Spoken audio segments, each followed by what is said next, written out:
So over 17 years, it's grown one little grass. The impact that the volunteers have had has been huge. We're trying to slow down the damage being done up here.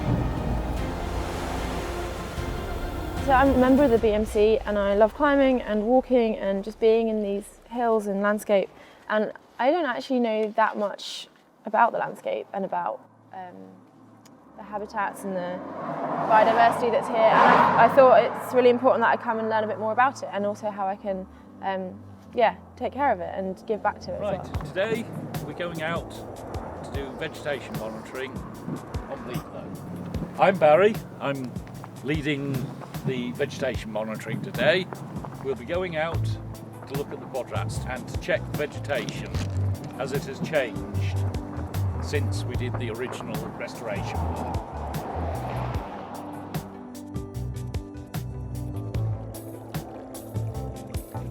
Ellie, would you like to come into this side of the quadrat? So we can each take a little part of the quadrat and work out from each of your perspectives what the cover is of the different plant species as I go through the list.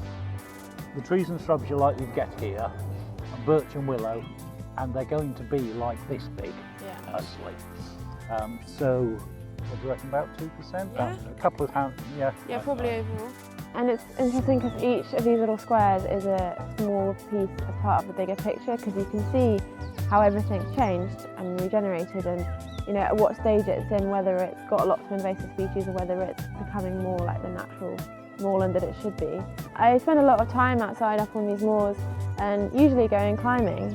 And what's been really interesting is that when you're climbing, you spend a lot of time touching the rock, being in close contact with it and learning the different subtleties of it and really getting to know it. What I've loved is to be turning my attention in a similar way to the plants that are growing on these moors, and to be really looking in quite a lot of detail at exactly what's growing here.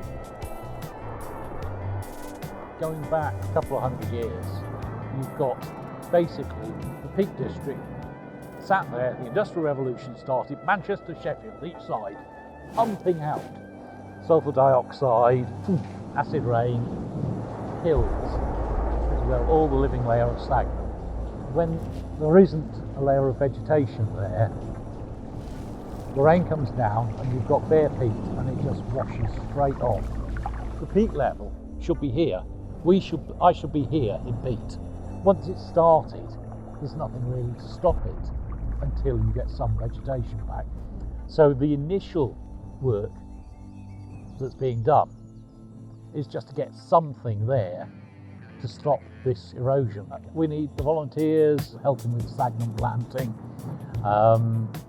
They do monitoring of what we've got.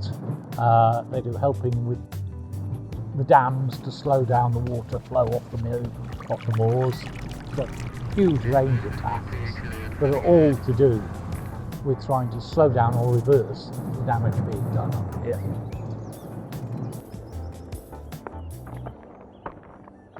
So this whole area is the control plot. So unlike the other areas which have been treated, this is to show us what it would have been like had we done nothing. More barren it is. Oh yeah. It's so much less alive. It's very different. And so really it all used to look like that? Over huge areas. Gosh. Like that, or in some places even worse. Wow. Yeah, so what are we going to be doing here then? We're still doing quadrats on here. It's just that our quadrats on here are likely to be 100% bare peat. Yeah. But that's exactly the point. It gives us a comparison between what we did before, when we saw plenty of vegetation and basically no bare peat in any of the other quadrats. Right, so moorland dwarf shrub vegetation. None. Moorland herbs. None. The heatherbrash. None. Now that is what some of these might have some on. And those other ones, did they start off completely bare 17 years ago? I believe so. Yeah. Wow. They're all like this. That's amazing. It's pretty stark, the difference. Massive, isn't it? Yeah. No bryophytes and lichens. Oh, I found grass. There's a little one. Oh, good grief. Right, okay. We'll go back and get that. Tiny little grass.